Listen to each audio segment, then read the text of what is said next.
기도하겠습니다. 역사를 주관하시고 우주를 통치하시는 전능하신 왕을 찬양합니다. 우리 하나님께서 우리에게 그 왕이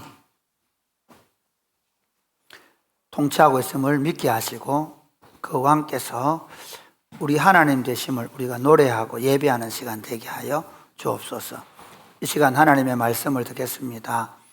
하나님의 말씀을 펴고 말씀을 풀어듣는 가운데 이 말씀이 우리에게 들리게 해주시고 깨달아지게 해주시고 살아갈 수밖에 없도록 성령께서 우리 마음을 뜨겁게 해주시고 이 말씀을 살아갈 때 우리는 이 말씀을 따라 살 능력이 없사오니 성령님 능력 주셔서 말씀을 붙잡고 살아갈 때 그 말씀으로 인하여 30배, 60배, 100배로 결실하는 삶이 되게 하여 주옵소서.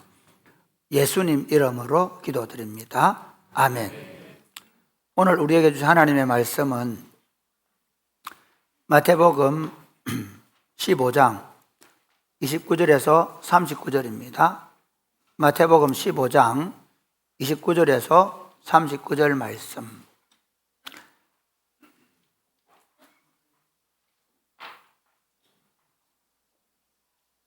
서로 교독하시겠습니다. 소리를 제가 듣는 소리를 조금만 더 높여주면 좋겠습니다.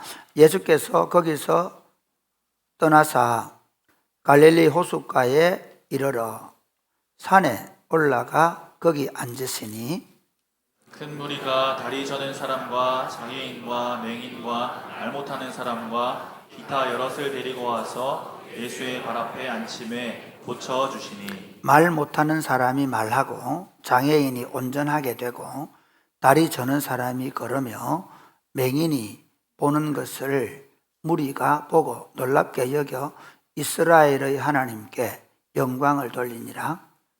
예수께서 제자들을 불러 이르시되 내가 무리를 불쌍히 여기노라. 그들이 나와 함께 있은지 이미 사흘임에 먹을 것이 없도다. 그래서 기진할까 하여 굶겨 보내지 못하겠노라. 제자들이 이르되 광야에 있어 우리가 어디서 이런 무리가 배부를 만큼 떡을 얻으리까? 예수께서 이르시되 너희에게 떡이 몇 개나 있느냐?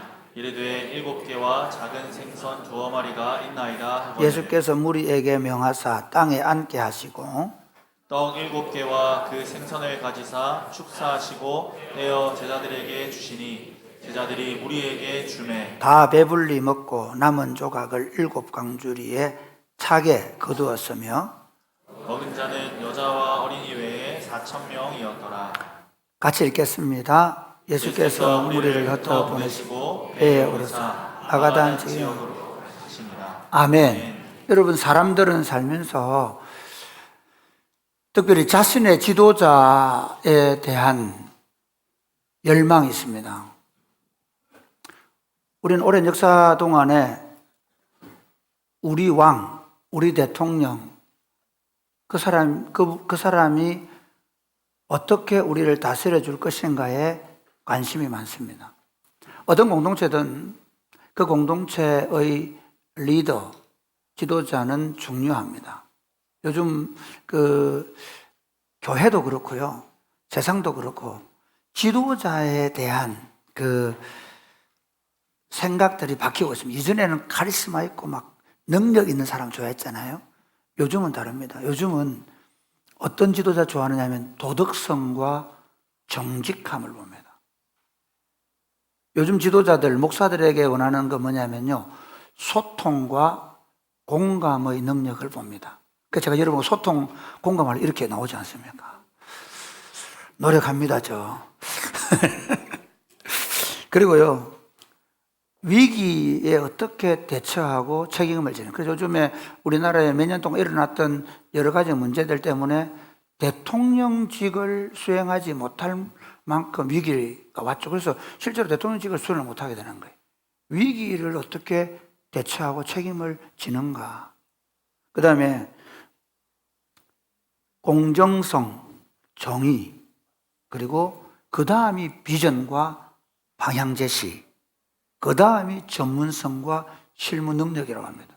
이전에 우리 지도자들에 대해서 바라는 건 권위, 뭐 카리스마, 통제력 이런 게 우선순위였는데 지금은 점점 그게 낮아지고 있고 오히려 우리 지금 사람들이 원하는 지도자는 겸손함, 책임감, 신뢰할 수 있음, 섬김의 덕목을 요구합니다. 우리는 이런 지도자를 얻기 위해서 굉장히 특히 한국 사람들은 정치적이잖아요. 지도자를 구하고 있지만 그런 지도자를 보셨습니까?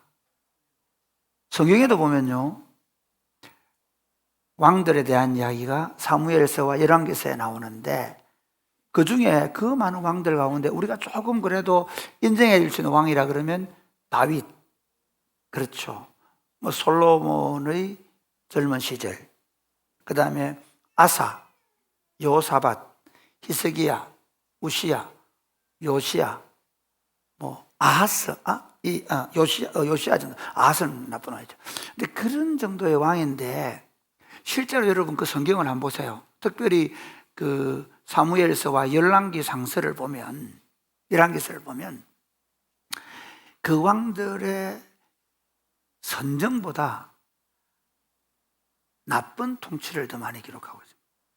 여러분, 우리가 제일 그러니까 성경에서 말하는 성군으로 보는 다윗, 그 왕도 보면 자기 부하의 아내를 빼앗고 그 부하를 전장에 죽이는 일을 하지 않습니까?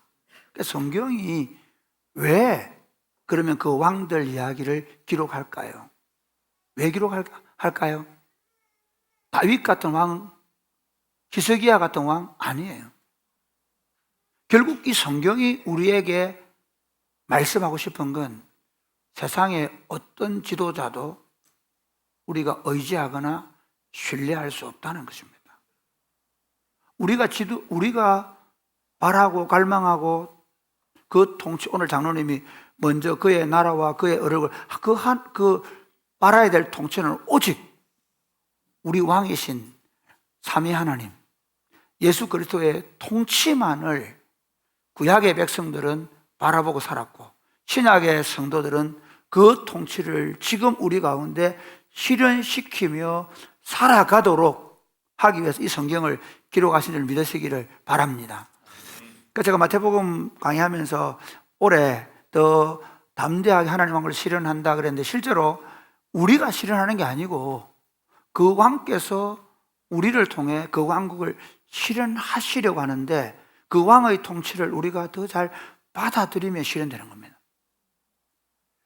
마태복음을 그런 관점에서 우리가 작년부터 복음적 관점에서 하나님의 왕국의 관점에서 보게 되면 정말 이 마태가 쓴 의도를 정확하게 이해할 수 있습니다. 왜냐하면 마태는 예수님이 우리들의 왕, 유대인들의 왕으로 오셔. 유대인은 하나님의 백성이고 하나님의 백성의 통칭인데요. 생각할 수 있는데 하나님의 백성들의 왕으로서 어떻게 통치하셨는가? 어떤 마음으로 통치하셨는가? 그 통치는 어떻게 이루어졌는가를 보여주기 위해서 쓴 책입니다. 오늘 저는 특별히 이 본문 마태복음 15장 29절 39절에 보면 예수님께서 두로와 시돈 지방에서 돌아오셔서 갈릴리에 오셨는데 그때 그 갈릴리에서 많은 병자들과 장애인들과 그리고 약한 자들을 많은 사람들이 데려와서 예수님이 그들을 치료하시고 3일 동안 계시다가 배가 고파서 그래서 예수님이 보리떡 7개와 물고기 2마리로 그들을 충분히 먹이시고 7강주리를 남긴 이 이야기를 가지고 이 사건을 가지고 우리 왕은 우리를 어떻게 다스리시는가에 대해서 생각해 보려고 합니다. 첫 번째, 우리 왕은 우리를 어떻게 통치하십니까? 1번 시작. 회복을 통하여 하나님을 예배하게 함으로 다스리십니다. 회복을 통하여 하나님을 예배하게 하신다는 겁니다. 여러분, 우리가 예수님을 믿는다는 것은요, 우리 안에 회복이 이루어졌다는 전제가 있습니다. 우리는 죄인이었습니다. 우리는 영원히 멸망받을 수밖에 없는 자들이었습니다. 우리는 영적으로 그리고 전인적으로 구원이 필요한 사람들이었습니다. 치료가 필요했던 사람, 하나님과의 관계에서 죽음, 단절되었던 사람들입니다. 그 관계가 회복되고 그 모든 정서적인 부분들이 치유되고 회복되어짐으로 하나님을 예배하러 온 것입니다. 할렐루야. 마찬가지로 예수님의 모든 사역은 그러합니다. 그런데 그 예수님이 어떻게 우리를 회복시키시는가? 29절 말씀 한번 보겠습니다. 29절 말씀 시작. 예수께서 거기서 떠나사 갈릴리 호숫가에 이르러 산에 올라가 거기 앉으시니. 제가 이번 한 주간 이 말씀을 묵상하면서 굉장히 놀라게 발견한 건 먼저 산입니다. 제가 한 20년 전에 우리 그 설교 모임에서 그때 김동수 박사가를 모시고 산 세미나를 했어요. 구약에 나오는 산, 그 산들과 세미나는 그 산에 대해서 하나님이 산에서 통치하신다는 사상이었거든요. 근데 이 본문을 그런 관점에서 한번 보세요. 여러분, 예수님께서 어때요? 갈릴리의 호숫가에 이르러 두로와시는 도로 산에 가셨어요. 그리고 그 다음 중요합니다. 거기에 앉으셨어요. 저거는 그냥 제가 지금까지 나이가 들면 보이는 게 많습니다.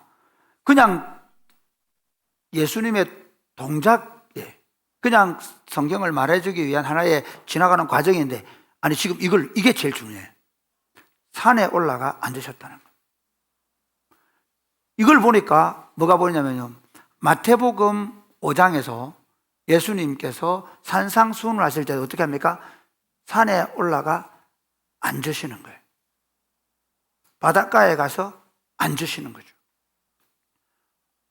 앉는다는 의미, 특히 산에 가서 앉으시는 의미는 뭘까요? 그분은 처음부터 왕이셨다. 제가 우리가 그렇게 늘 믿어왔는데 이게 예수님은 액션으로 우리에게 그대로 보여준 걸 마태복음 기록한 거예요. 자, 예를 보세요. 마태복음 1장에서 그분은 왕의 족보에 태어난 왕이시라는 거죠. 마태복음 2장에서 그 동방의 박사들이 어떻게 합니까? 왕을 아련하러 오고 왕을 아련하고 왕에게 예물을 드립니다. 그러면서 그분이 처음 사역을 시작할 때 산에 앉으셔서 왕의 율법인 산상수훈을 말씀하십니다. 그분은 처음부터 인생의 몸을 입으셨지만 그에게 주어진 자리가 비록 옥좌는 아니었지만 그들은 제자들과 자기 백성들 앞에서는 왕이셨습니다. 할렐루야. 그럼 처음부터 왕이셨다고.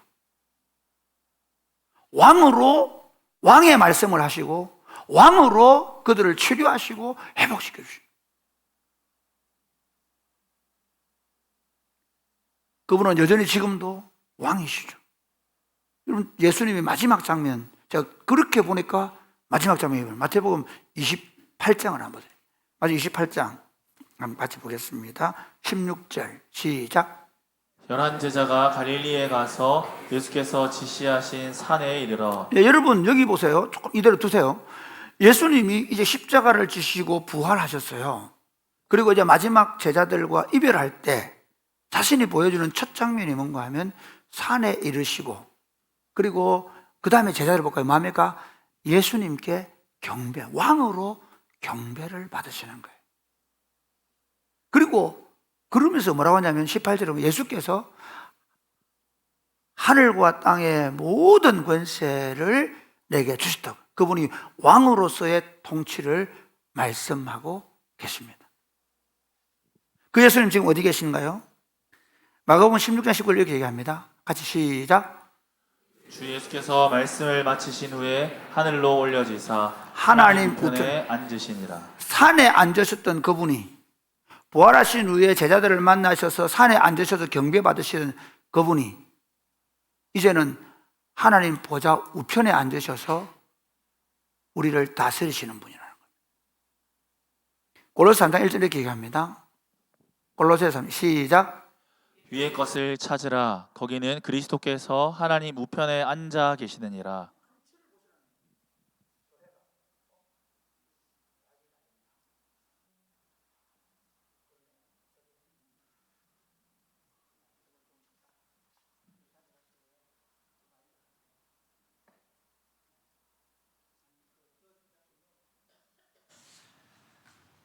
이걸로 해주세요. 자, 저는 조금 편합니다, 이러면. 하나님 우편에 앉아 계신다. 히브리서 10장 12절 볼까요? 시작.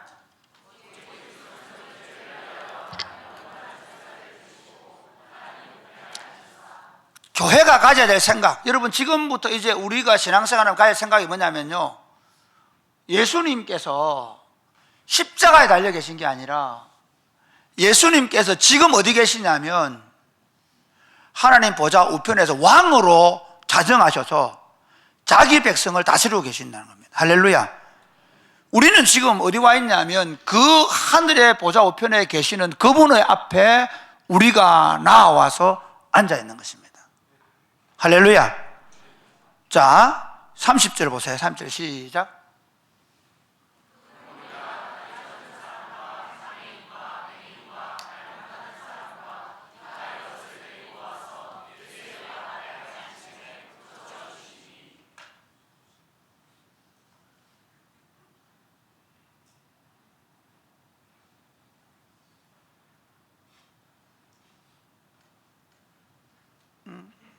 그 문제가 아닌 것 같아요. 보니까 이게 지금 나중에 이게 안 나오네. 이게 문제가 생긴 것 같습니다. 자, 여기를 하겠습니다. 그래, 지금 큰 무리가 다리 저는 사람과 장애인과 맹인과 말 못하는 사람과 기타 여럿을 데리고 누구 앞에요?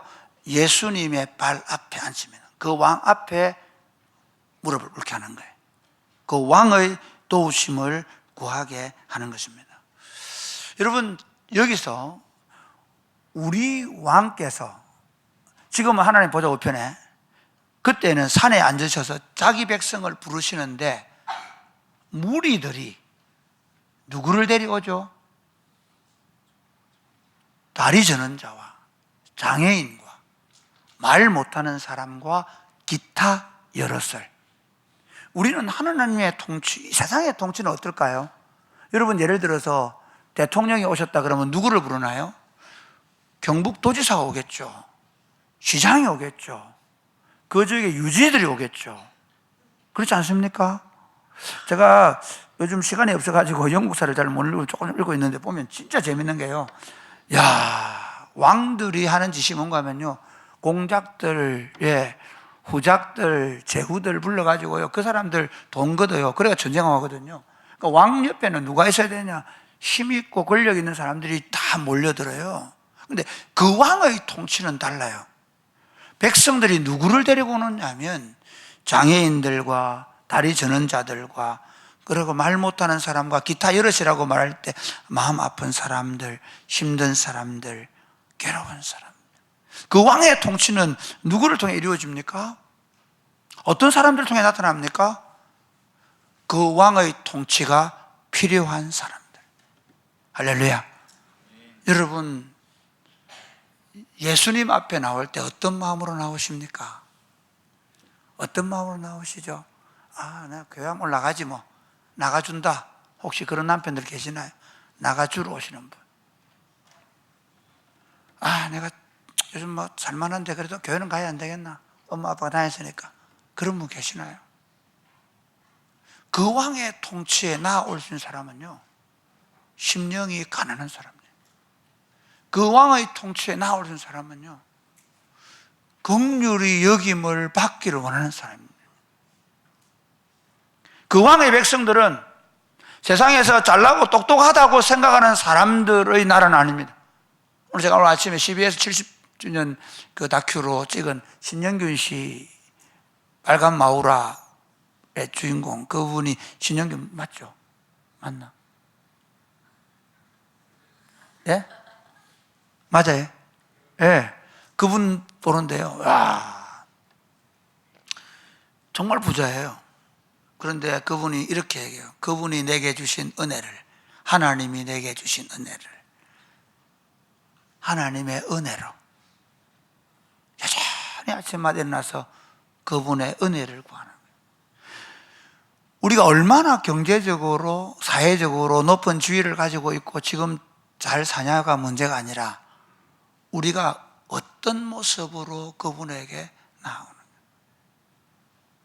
주님은 자기를 필요하시는 하는 자들에게 왕이 되십니다. 할렐루야. 고린도서 1장 26절 한번 보실까요? 같이 시작. 형제들아 너희를 부르심을 보라. 육체를 따라 지혜 있는 자가 많지 아니하며 능한 자가 많지 아니하며 문벌 좋은 자가 많지 아니하도다.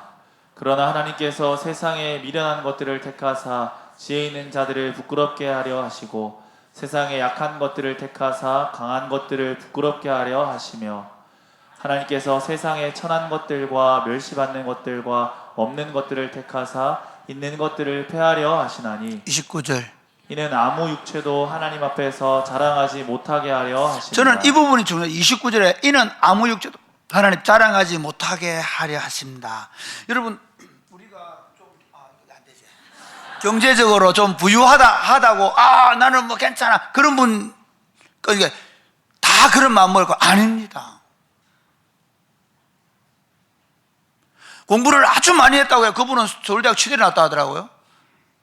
그렇다고 해서 그분은 뭐 내만큼 배운 사람 있는가 봐 그렇게 안 하시더라고요.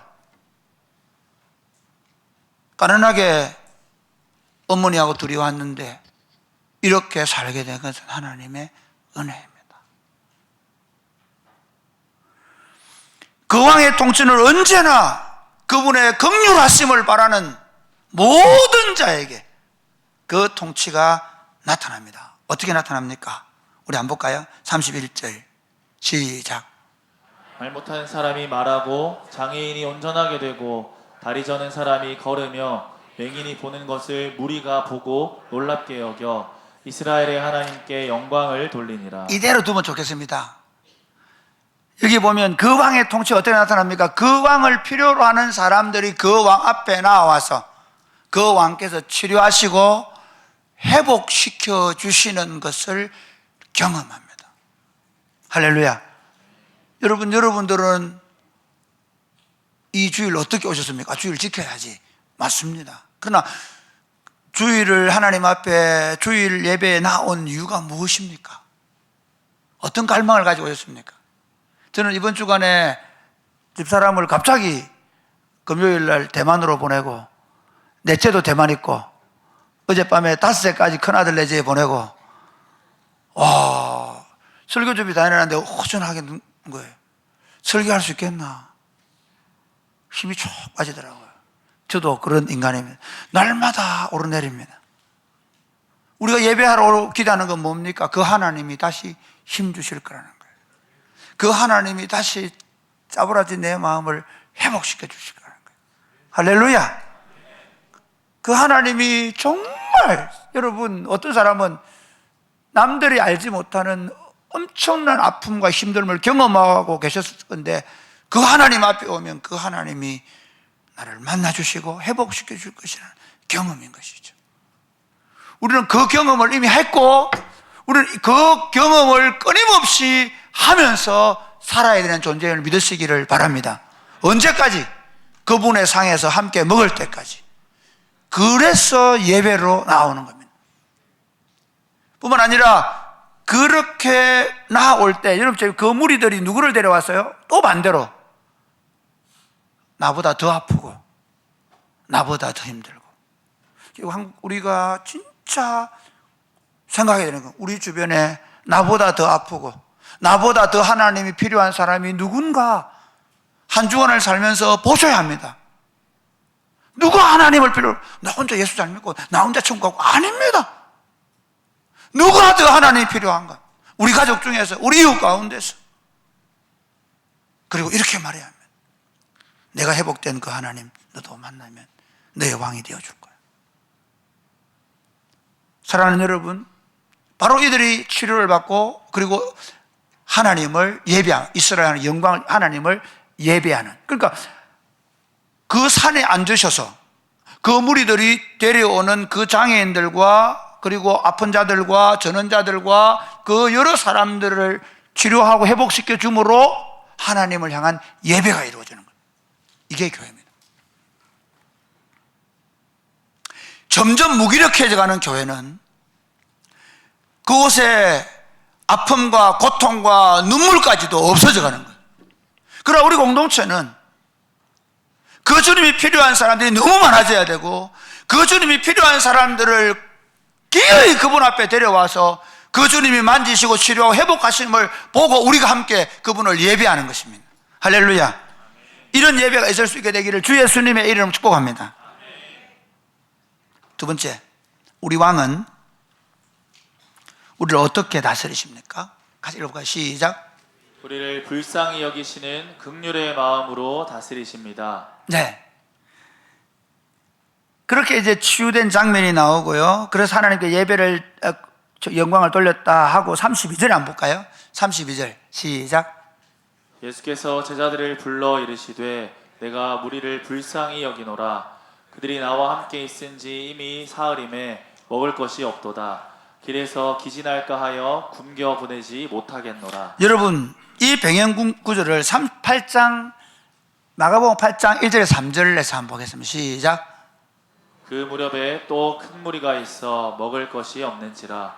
예수께서 제자들을 불러 이르시되 내가 무리를 불쌍히 여기노라. 그들이 나와 함께 있은지 이미 사흘이 지났으나 먹을 것이 없도다. 예. 그러면서 만일 내가 그래서 굶겨 집으로 돌려보내면 길에서 기진할까 한다. 그 중에서 멀리 온 사람도 있다 하시거든요. 자, 이대로 한번 더 보세요. 여기서 내가 그들을 불쌍히 내가 무리를 불쌍히 여긴다. 이 불쌍히 여긴다는 마음은요, 창자가 뒤틀리는, 창자가 끊어지는 아픔을 느낀다는 겁니다. 이걸 이중표 목사님이 오래됐죠. 1990년대에 그 한신교회를 다니던 분인데요. 이분의 별세 목회라는 책을 보면 제가 딱 한 구절 기억나는데요. 그 하나님의 백성들이 가져야 될 마음이 뭐냐 하면 이런 거라는 거죠. 자기 백성들을 향해 바라보는데 어떤 마음이냐면 하나님을 구하는 사람들의 하나님 어떻게 구해야 되냐 이렇게 구한다는 거죠. 자 보세요. 6.25 때나 보리고개 때 엄마들이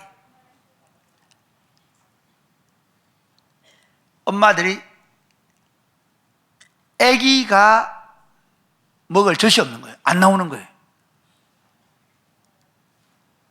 예, 얘기 안 해도 됩니다.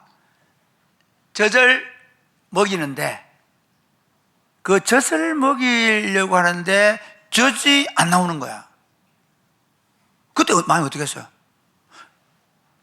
죽어가요. 나는 죽어도 되는데 나에게 젖이 안 나와서 이 아이가 죽어가는 거야. 그때 그 절규, 그 마음. 지금 예수님의 마음이 그런 마음. 그러니까 예수님의 눈물, 예수님의 긍휼, 그게 그냥 긍휼이다 이게 아니라 정말 죄로 인하여 고통당할 뿐만 아니라 지금 그 당시 이 백성들의 상황이 어떤 줄 아십니까? 그들은 BC 586년에 바벨론에서 나라가 망하고 페르시아가 지배를 하고 그리스가 지배를 하고 그리고 그 과정에 엄청난 일들이 많았거든요. 그리고 잠시 마카베 혁명이 있었지만 로마의 속국이 되고 그 과정에서 모든 정복자들은 정복민들로부터 엄청난 양의 조공을 뺏어가요. 그리고 그 당시에 헤롯 땅은 헤롯 땅대로 들어와서 그들을 착취하고 심지어 종교 지도자들인 바리새인과 서기관들 그리고 사례된 공회는 또 그들을 착취했습니다. 중세 교회들이 그랬다 하더라고요. 그 중세 시대에 영국에는 보면 이 조세를 내는 사람들 중에 하나가 누구냐 하면 주교들이었어요. 주교들은 부자였거든. 예수님이 지금 본 게 그거예요. 세상 지도자들부터 종교 지도자들부터 수탈당하고 배고파 있는 이 백성들, 먹을 것이 없어서 돌려보내면 기진해서 죽을 수 있는 이 백성들을 향하여 가지고 있는 예수님의 마음은 창자가 끊어지는, 창자가 뒤틀리는 고통을 느끼시는 겁니다. 사랑하는 여러분, 우리 주님이 그 마음 때문에 하늘 보좌를 비우시고 이 땅에 오신 줄로 믿으시기를 바랍니다. 그러니까 그분의 백성을 통치하는 방식입니다. 그러니까 예수님의 통치하시는 마음, 예수님이 자기 백성을 보시는 마음, 그건 딱 한 가지, 우리를 향하여 긍휼히 여기신, 창자가 끊어지는 고통으로 우리의 아픔과 상처를 보는 겁니다. 지금 자기도 몰라요. 종종 목회하면서도 또는 자녀들에게서 가끔씩, 여러분 사춘기 자녀들 볼 때 그런 거 느낄 때 있지 않습니까? 자기 필요를 자기가 모르는. 최근에 우리 그 배우미가 눈 수정체를 이렇게 살짝 드러내고 백내장이 심해서 그래서 수술을 하는데 아마 배우민의 할아버지 할머니가 그랬을 거고, 외할아버지 외할머니 저희들도 그러고, 얼마나 그 아이한테 해줄 게 아무것도 없는 거예요. 정말 이번 한 주간 지난 그런 시간이었습니다. 태어나기 전부터 그런 있었고 그 과정을 우리가 봐야 되는 과정. 근데 그때에 느끼는 할머니 할아버지, 아버지 엄마는 어땠을까요? 그렇죠. 하나님의 통치, 그 마음은 하나님이 우리의 아픔을 충분히 아시고 느끼며 우리를 통치하십니다. 히브리서 4장은 이렇게 얘기합니다. 히브리서 4장 같이 이렇게 시작. 14절 시작. 그러므로 우리에게 큰 대제사장이 계시니 승천하시니 곧 하나님의 아들 예수시라. 우리가 믿는 도리를 굳게 잡을지어다. 우리에게 있는 대제사장은 우리의 연약함을 동정하지 못하시리가 아니요 모든 일에 우리와 똑같이 시험을 받으시니로되 죄는 없으시니라. 네, 그 다음에 시작. 그러므로 우리는 긍휼하심을 받고 때를 따라 돕는 은혜를 얻기 위하여 은혜의 보좌 앞에 담대히 나아갈 것이니라. 아멘. 예, 여러분. 그러니까 우리가 하나님 앞에 나올 때의 그 마음, 하나님은 내 사정 모를 거예요. 아니요. 이 하나님이 우리 왕으로 오시는 방식을 보십시오. 그 왕께서는, 세상 왕들은요 어떻게 오십니까? 세상 왕들은 왕궁에 오죠. 우리 왕은 가장 낮은 마국간으로 오셨어요. 구유에서 왕노릇 하십니다. 동방 박사들이 그 구유에 누워있는 아기께 왕노릇 하세요. 그 왕께서는 산에 올라가셔서 그 자리에 앉으시고 그에게 나아오는 사람은 유력한 사람, 힘 있는 사람, 그를 도와서 봉기를 할 사람들을 부른 게 아니라 자신의 긍휼하심을 갈망하는 사람들을 부르셨고 그들을 치료하시다가 죄 없으신 그분이 인간이 죽는 방법 중에 가장 극형인 십자가형을 받아 죽으셨습니다. 그러니까 인간이 당하는 그 어떤 아픔과 고통도 이분처럼 당하신 적이 없는 왕이십니다. 제가 종종 목회하면서 제일 여러분에게 죄송하고 또 심지어 우리 목사님들 가운데 목회하시다가 다른 직장에서 이렇게 봉사하고 하는 건 참 부끄러운 게 뭐냐면요, 저는 지금까지 목회만 하고 있는 거예요.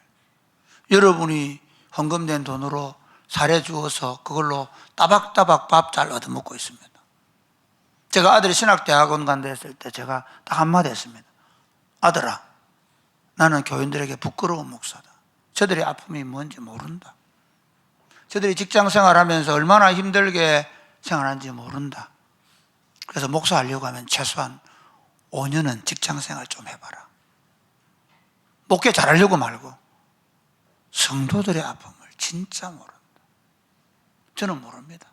저는 여러분 죄송하지만 아는 척하지만 모릅니다. 그래서 답답합니다. 그래서 제가 주님께 여러분을 위해 기도하는 겁니다. 그분은 아십니다. 그분은 여러분의 아픔이 무엇인지, 여러분들의 고통이 무엇인지 아십니다. 그 주님의 보좌 앞으로 담대히 나아가시기를 바랍니다. 너 예수께 조용히 나아가 내 마음을 아뢰어라. 이게 여러분의 삶이 되시기를 바랍니다. 마지막 세 번째, 우리 왕은 우리를 어떻게 다스리십니까? 적은 것을 통해 넘치게 하시는 방식으로 다스리십니다. 마태복음 15장 33절 이렇게 얘기합니다. 자, 보실까요? 그들이 이제 내가 그들을 불쌍히 여긴다. 그들이 3일 동안 있었는데 돌아가다가 배고파서 기진에 죽을지 모르니 먹이겠다라고 합니다. 그러니까 제자들이 뭐라 합니까? 읽겠습니다. 시작. 제자들이 이르되 광야에 있어 우리가 어디서 이런 무리가 배부를 만큼 떡을 얻으리이까? 여러분, 저는 이 본문을 그냥 이전에는 그래 광야에서 배불 제자들은 모르지 그렇게 생각했는데요. 와, 제가 마태가 왜 이 의도를 썼을까? 정말 새로운 발견은요, 광야입니다. 제자들은 여기 광야입니다. 어디서 이 무리를 먹일 떡이 있겠습니까? 이렇게 얘기합니다. 근데 주님은 이렇게 합니다. 광야? 주님에게는 너무 익숙한 장소입니다. 그 주님은 1400년 전에 자기 백성을 광야에서 40년 동안 먹이신 분이십니다. 할렐루야. 저는 이 부분을 보면서 진짜 아침에 막 그냥 물 하나 얻어만진 것 같았습니다. 광야? 이야, 제자들은 광야입니다. 어디서 가져옵니까? 이렇게 얘기하는데 예수님은 광야? 너 모르니? 내가 40년을 200만의 대군을 먹였어. 사랑하는 여러분, 우리는 삶을 살면서 우리의 한계를 가지고 여기가 어딘지 아십니까? 내가 여기 어디에 있습니다. 내 처지가 이렇습니다. 내 환경이 이렇습니다. 이렇게 말합니다. 그런데 여러분, 그리스도인들은 지금 내가 어디에 있는지를 봐야 되는 존재가 아니라 내가 누구와 함께 있는지를 보아야 할 존재입니다. 믿으시기를 바랍니다. 할렐루야. 그래서 예배를 드릴 때 제일 먼저 나는 전능하셔서 천지를 창조하신 하나님을 믿는다고 고백하고, 그 이전에 예배를 드리면서 우리가 기원하는 것은 그 삼위 하나님이 지금 여기 함께 해주시기를 구하는 겁니다. 예배의 자리만 아닙니다. 예배는 우리의 삶으로 예배를 위한 자리입니다. 우리의 모든 삶의 환경에서 광야에 있을 때, 그때가 하나님을 만날 때입니다. 할렐루야. 요즘 제가 이번 한 주간 설교 준비하면서 들었던 찬양이 신의 악단 찬양입니다. 아침 한번 들어보세요. 신의 악단 나왔던 그 찬양들인데요. 광야. 아마 그거 들어서 그게 그때 영감이 많은지 모르겠는데, 그러므로 사랑하는 여러분, 여러분이 인생을 살아가면서 어떤 환경에 있든지, 내가 이래서 이렇습니다. 우리 집구석이는 어릴 때부터 너무 가난했고요. 우리 엄마는 나한테 이렇게 했고요. 우리 아빠는 이렇게 했고요. 내가 만났던 사람들이 나에게 이렇게 했습니다. 그래 말할 수 있을지 모르겠습니다. 그러나 예수 믿고 나면 그게 싹 없어집니다. 그래서 제가 하나님을 만났습니다. 저는 한때 음성 나환자분들과 함께 지냈는데요. 그분 이런 고백을 했습니다. 전도사님, 우리가 설이 맞아가지고 다 예수님 만난 거 아닙니까? 몸이 다 뭉그러져 있는데 그분들이 우리가 설이를 맞았기 때문에 예수님께로 나아갈 수 있다는 거예요. 인생을 살면서 잘 먹고 잘 살기 때문에 예수님께 나아가는 게 얼마나 방해가 될 때가 있는지 모릅니다. 그런데 가난해지고 약해지고 어려워지고 힘들어지면 나도 모르게 그분 앞에 나아가지 않습니까? 절망하지 마십시오. 우리가 어디에 있는가가 중요한 것이 아니라 우리가 누구와 함께 있는가가 중요합니다. 할렐루야. 그래서 그분이 이렇게 명령하십니다. 34절 말씀 같이 시작. 예수께서 이르시되 너희에게 떡이 몇 개나 있느냐? 이르되 7개와 작은 생선 2 마리가 있나이다 하거늘. 예, 너희 떡이 몇 개나 있느냐? 적은 생선 일곱 개의 떡과 적은 생선 2마리 있다. 아주 작은 양이죠. 그런데 예수님 어떻게 하십니까? 35절부터 보겠습니다. 시작. 예수께서 무리에게 명하사 땅에 앉게 하시고 떡 7개와 그 생선을 가지사 축사하시고 떼어 제자들에게 주시니 제자들이 무리에게 주매 다 배불리 먹고 남은 조각을 7 광주리에 차게 거두었으며 먹은 자는 여자와 어린이 외에 4,000명이었더라. 여러분, 여기서 중요한 게 있습니다. 우리와 함께 하시는 그 예수님이 우리에게 주신 소명은 우리가 아닙니다. 처음부터 하나님의 백성을 부를 때 우리 믿음의 조상 아브라함을 너는 복이 될 것이라고 명령하십니다. 할렐루야. 우리가 아브라함의 복에 참여한 자가 된 거거든요. 아브라함의 복은 뭐냐면요, 내가 잘 먹고 잘 사는 게 아닙니다. 나를 통해 세상에 흘러가게 하는 겁니다. 제가 오늘 아침에 다큐 신영균 씨, 제가 아침에 집사람한테 밥도 하고 뭐 이러면서 그걸 쭉 보면서 있었는데요. 그분이 하나님이 내게 주신 것을 이제 내가 세상에 흘려보내. 그래서 그분이 수백억을 지금 이렇게 하고 있더라고요. 내게 주신 건 나를 위해서가 아니라 세상을 위해입니다. 저는 한국 교회가 왜 이렇게 됐을까? 100억짜리, 200억짜리 예배당 지으면서 이렇게 된 겁니다. 하나님의 예배당을 더 잘 짓겠다는 중세에 베드로 성당 짓다가 교회가 망했지 않습니까? 모르겠습니다. 제가 다음에 헷가닥하거나 아니면 더 심오한 진리를 깨달아서 예배당을 100억짜리 짓자고 할지 모르겠습니다. 우리가 더 화려해지고 심지어 우리가 더 좋은 예배당을 만들고 우리가 더 화로운 어떤 것들을 하면 심지어 우리가 제가 옛날에 제 동생이 있던 목사 자기 교회는 막 체교인 오면 선물을 막 이만하게 뭐 물론 그건 또 가난한 사람 도와준 사람이 있겠지만 그렇게 해서 그래서 교인 수를 늘리려고 하다가 교회가 지금 이렇게 어려운 길로 가고 있습니다. 교회의 눈은 세상에 있어야 합니다. 교회는 세상의 고아와 가부들에게 마음이 있어야 됩니다. 교회는 환난 당하는 자들에게 마음이 있어야 합니다. 하나님 저들을 어떻게 먹일까요? 주님은 여러분이 드리는 그 적은 헌금, 비전 헌금이든 성교 헌금이든 주일 헌금이든 11조도 어떤 거 그 헌금 그걸 받으시고 그걸 통해 세상을 살리는 일을 하고 싶어 합니다. 가능하면 교회 벽에다가 돈을 바르지 맙시다. 가능하면 다음 세대의 목회자를 세우고 가능하면 이 물질로 복음이 흘러가게 하고 가난한 자들을 돕고 지금 여러분 우리 선교팀이 지금 대만에 가 있고 세 팀이 돌아왔고 2팀이 나갈 건데요. 여러분은 몰라요. 2달 동안 저는 진짜 긴장합니다. 가자마자 류하은이가 칼을 치다가 손을 삐가지고 뭐 지혈이 안 돼가 병원 갔는데 얼마나 놀랐는지 모릅니다. 한 아이라도 무사히 돌아오는 게 꿈이겠지만 때로는 어떤 일이 날지 모른다는 생각으로 보냅니다. 그런데 저는 교회가 해야 될 일일 거예요. 거기서 가난한 아이들을 만나고 우리에게 복음이 올 때 어땠습니까? 일제시대 6.25 그 과정에 우리에게 왔던 복음도 그렇게 왔습니다. 우리가 함량을 섬기고 여러분들이 토요일마다 도시락을 들려서 할머니들 만나러 보내는 그 손길을 통해 우리 아이들은 어떻게 세상에 복이 되어 사는가를 지금 배우고 있습니다. 교회 운동하면서 우리가 더 부유해지고 우리가 더 힘있는 사람이 되고 심지어 우리 교회가 더 대단한 교회가 되는데 우리 꿈을 들면 우리는 망하는 길로 갈 것입니다.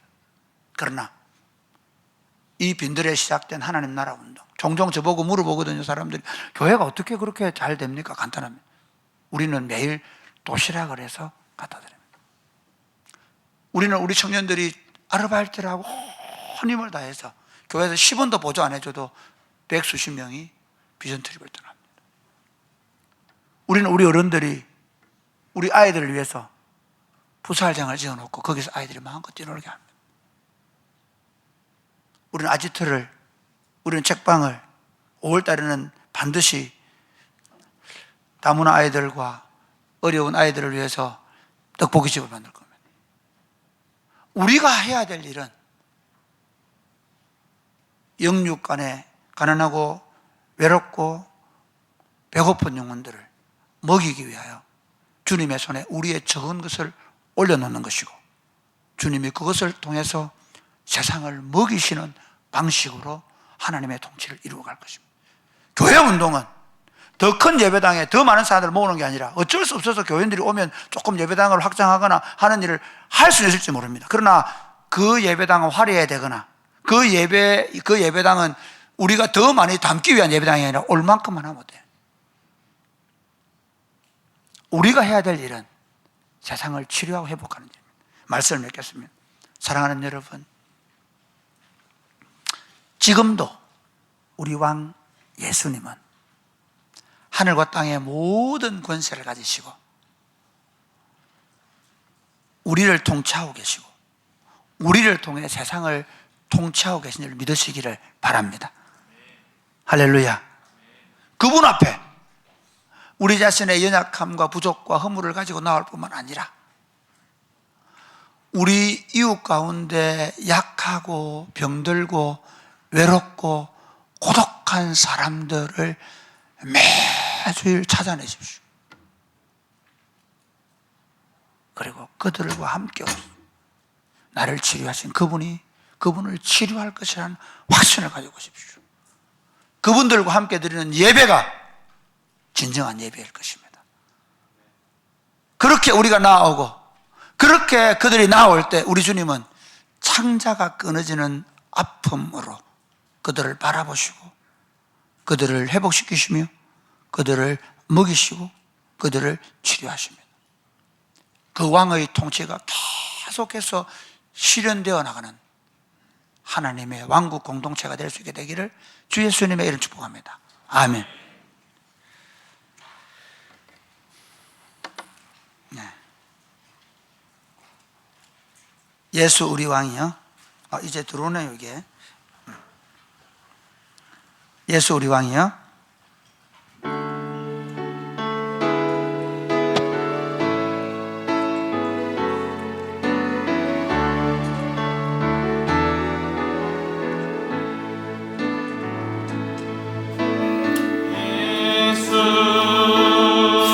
우리 왕이여,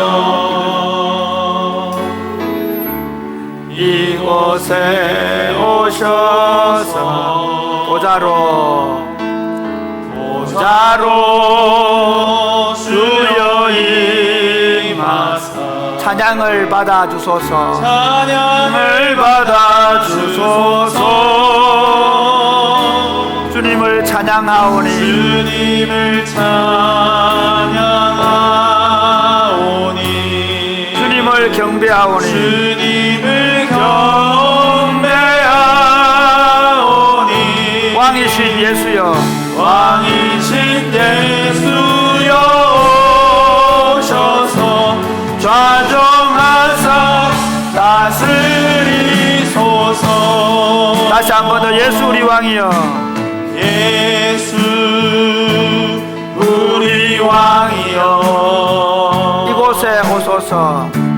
이곳에 오소서. 보좌로 주여 임하사 보좌로 주여 임하사 찬양을 받아 주소서. 찬양을 받아 주소서. 주님을 찬양하오니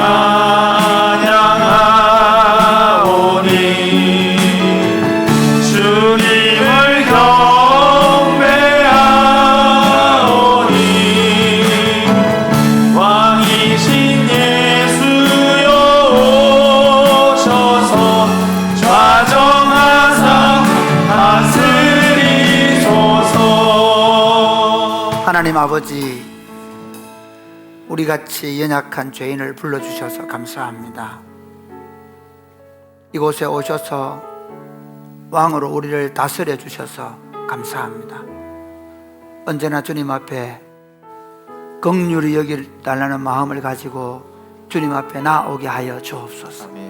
나만 아니라 이 주님의 긍휼하심이 필요한 모든 자들과 함께 이 예배의 자리에 나오게 하시고 그 왕의 통치를 경험하는 공동체가 되게 하여 주옵소서. 아멘. 기도하겠습니다. 주여, 주여, 아버지 감사합니다. 아버지 감사합니다. 오셔서 찾아와서 아버지 다스리소서. 하나님 아버지, 왕으로 우리를 통치하여 주시니 감사합니다. 가난하고 약하고 부족한 우리를 만나주시고 날마다 새롭게 회복시키셔서 하나님을 예배하게 하시니 감사합니다. 교회 공동체가 우리보다 더 연약하고 더 힘들게 사는 사람들을 향하여 긍휼에 불타는 마음을 가지고 그들을 주님께로 데려나오고 그들의 필요를 채워주는 공동체가 되어 결국 우리의 착한 행실을 통해 하늘에 계신 아버지께 영광을 돌리는 복된 공동체가 될 수 있도록 축복하여 주옵소서. 예수님 이름으로 기도드립니다. 아멘. 아니요, 잠시만요. 오늘 조금 시간이 좀 길겠습니다. 우리 김태희 자매가 우리 교회에 온 지가 한 1년 넘게 되었는데요. 한 2년 됐나요? 네.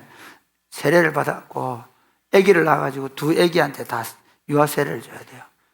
함께 해주실 거죠? 네. 자, 가지 마세요. 아직 예배 안 끝났습니다. 일어나 보실까요? 네. 우리 태희 자매 일어나 보실까요? 그래요. 자매님은 자신이 하나님 앞에 죄인인 줄 알며 당연히 그의 진노를 받아야 할 사람이지만 하나님의 크신 자비에 의하여 구원 얻을 길 외에 소망이 없는 자인 줄로 인정하십니까? 자매님은 주 예수 그리스도가 하나님의 아들이심과 죄인의 구주이심을 믿으며 복음에 말한 바와 같이 구원하실 이는 오직 예수 그리스도 한 분뿐인 줄 알아 그를 영접하고 그에게만 의지하기로 죄악합니까? 자매님은 지금 성령의 은혜를 의지하고 그리스도를 따르는 자가 되어 모든 죄를 버리고 그의 가르침과 모범을 따라 살기로 서약합니까? 자매님은 본 장로교회 교리 표준인 웨스트민스터 신앙고백서 대교리 문답과 소교리 문답이 구약과 신약 성경에서 교훈한 도리를 총괄한 것으로 알고 성실한 마음으로 계속해서 배우고 믿고 따를 것을 생각합니까? 자매님은 이제부터 교회의 관할과 치리에 복종하고 성결과 화평을 이루도록 노력하기로 생각합니까? 네, 제가 우리 세례하겠습니다. 앞으로 나오실까요? 그대로 서겠어요.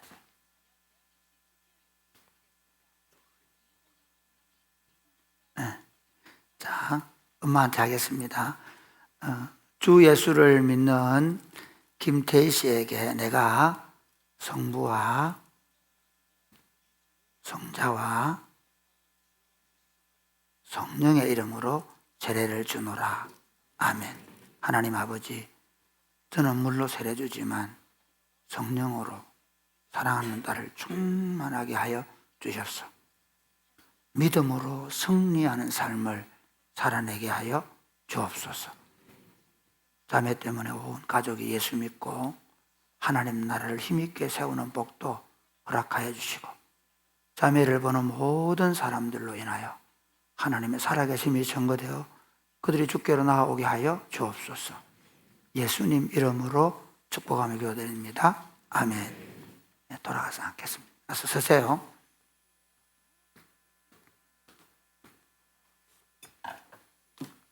제가 선포하겠습니다. 네. 김태희 씨는 대한예수교 장로 사랑이 꼽히는 교회의 세례교인 된 것을 성부와 성자와 성령의 이름으로 공포하노라. 아멘. 네. 자, 박수 한번 칠까요?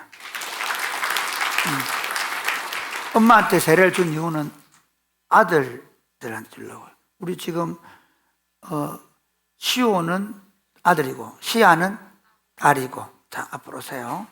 네. 그대로 서서 먼저 거기서 하자. 거기서 먼저 하고 올라오면 좋겠다. 네, 자, 서세요. 그렇죠. 이렇게. 엄마가 이제 아이를 위해서 사용합니다. 엄마가 해야 됩니다. 네. 자매님은 이 아이가 예수 그리스도의 보혈로 죄 씻음을 받아야 하고 성령의 은혜로 새롭게 되는 사실을 인정하십니까? 자매님은 이 아이에 대한 하나님의 언약을 확신하고 자매님 자신이 믿음으로 구원을 얻은 것과 마찬가지로 이 아이도 주 예수 그리스도의 속죄를 믿음으로 구원을 얻을 수 있다는 사실을 인정하면서 신앙적인 양육에 힘쓸 것을 생각합니까? 자매님은 이 아이를 온전히 하나님께 바치고 겸손한 마음으로 하나님의 은혜를 의지하며 신이 경건의 본을 이 아이에게 보여주고 그를 위하여 기도할 뿐 아니라 그와 함께 기도하고 거룩한 진리의 도를 가르치고 주의 교훈으로 양육하는 일에 최선을 다하여 생각합니까? 네, 자, 우리 교인들 한번 대답해 주세요. 사랑하는 교우 여러분, 여러분은 지금 이 아이를 언약의 자녀로 받아서 교회 공동체 안에서 믿음의 본을 보이며 사랑으로 가르치고 양육과 훈련시켜서 교회 공동체의 일꾼으로 세우는 데 최선을 다하기로 생각합니까? 네, 그러면 이제 세를 베풀겠습니다. 네.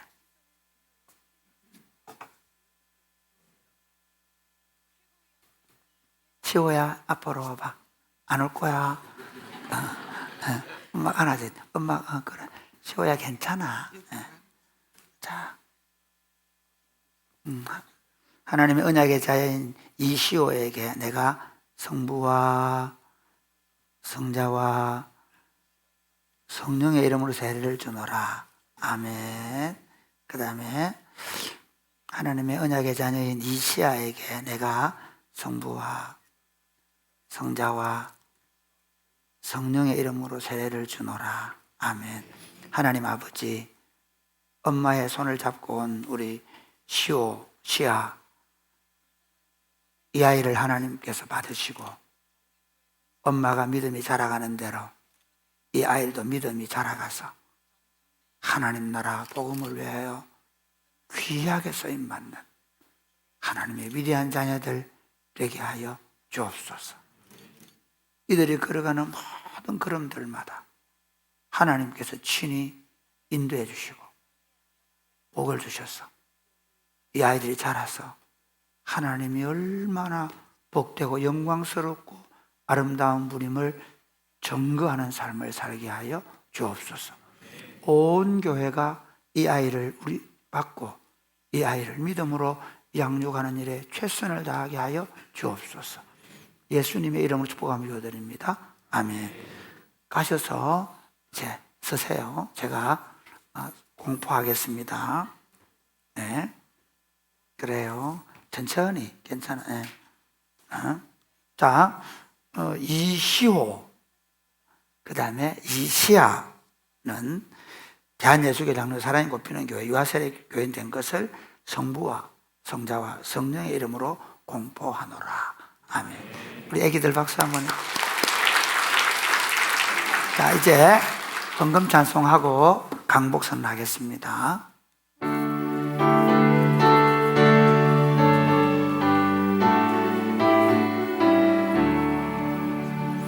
내게 있는 모든 것을 아낌없이 드리네. 사랑하고 의지하며 주만 따라 살리라. 주께 드리네, 주께 드리네. 사랑하는 구주 앞에 모두 드리네. 아멘.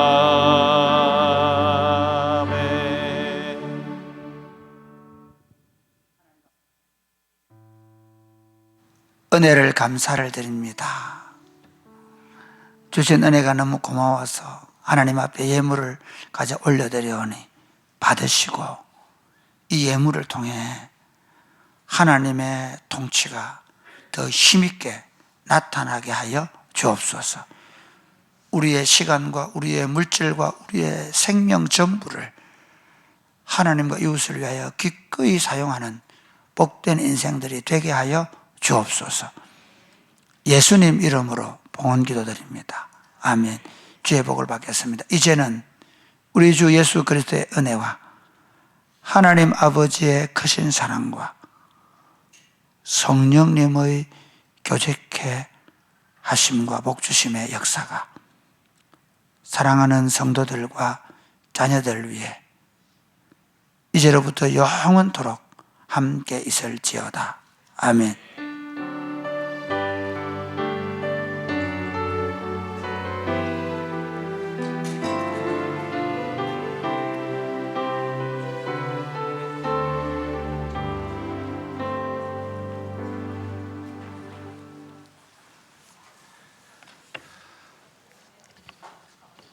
네, 우리 나오셔서 유아 세례 받으신 김태희 성도와 유아 세례 받은 두 자녀 나오실 때 같이 축복송 하겠습니다.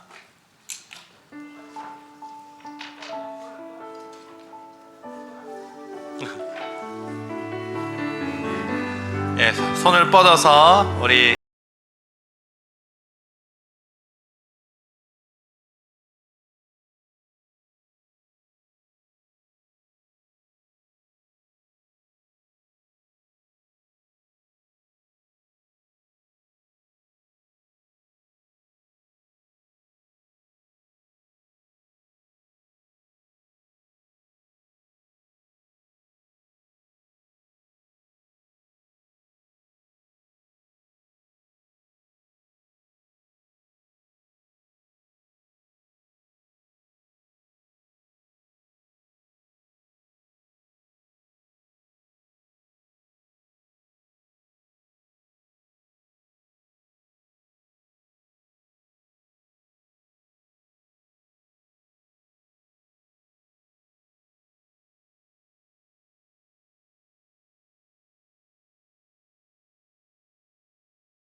같이 사진 촬영하도록 하겠습니다. 예, 교회 광고를 하도록 하겠습니다. 오늘 유아 세례식이 있었습니다. 성도들께서 많이 기도해 주시고 축복해 주시기 바랍니다. 해외 비전 트립을 위해서 계속해서 기도해 주시길 부탁드립니다.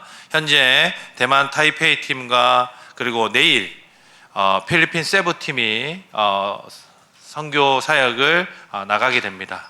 우리 성도들께서 지속적으로 관심 가져주시고 2월 14일까지 저희 6개 팀 다 다녀올 때까지 안전을 위해서 저희가 준비한 복음 사역이 효과적으로 잘 전달될 수 있도록 기도를 해주시길 부탁을 드립니다. 2026년 헌금 안내를 드립니다. 선교 비전 헌금 작정하신 작정서는 헌금함에 넣어주시면 되겠습니다. 목자들께서 거두어서 교육자실로 제출해 주셔도 되겠습니다.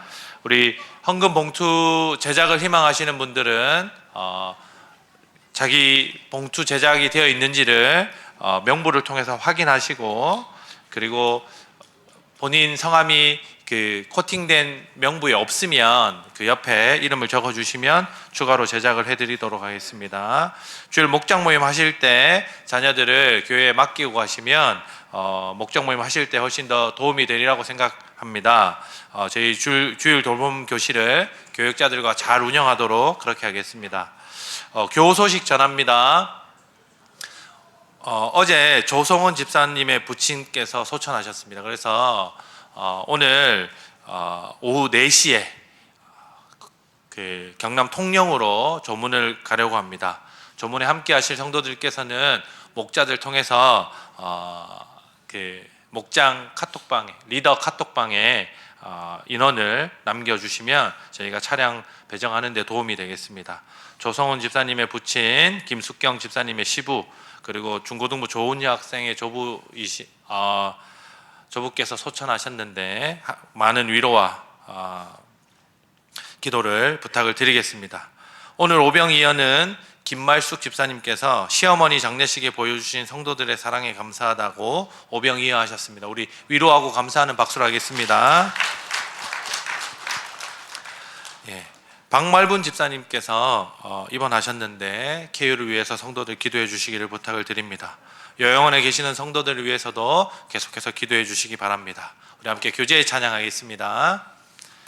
교제의 찬양하실 때 혹시 오늘 새로 오신 분들이나 목사님을 만나고 목사님께 기도를 받기를 원하시는 분들이 계시면 우리 새가족실로 오시면 되겠습니다.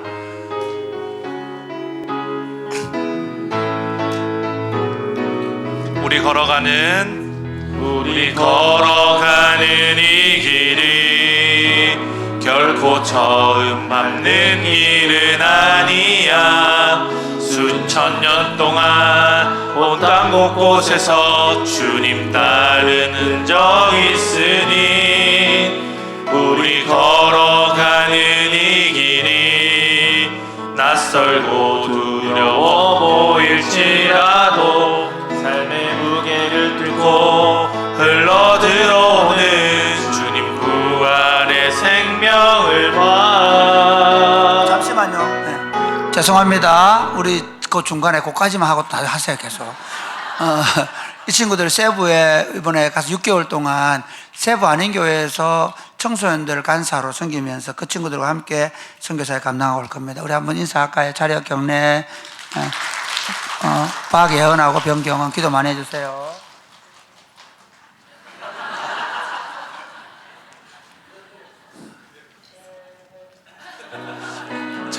우리 함께 손잡고 가세.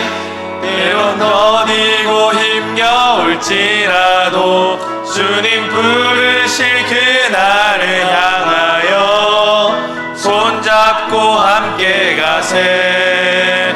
우리 함께 손잡고 가세.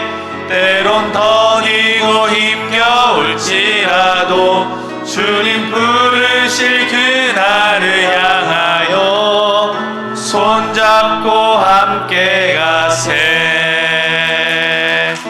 감사합니다. 식사 맛있게 하시기 바랍니다. 우리 김태희 성도님하고 목장 식구들은 기념 촬영하도록 하겠습니다.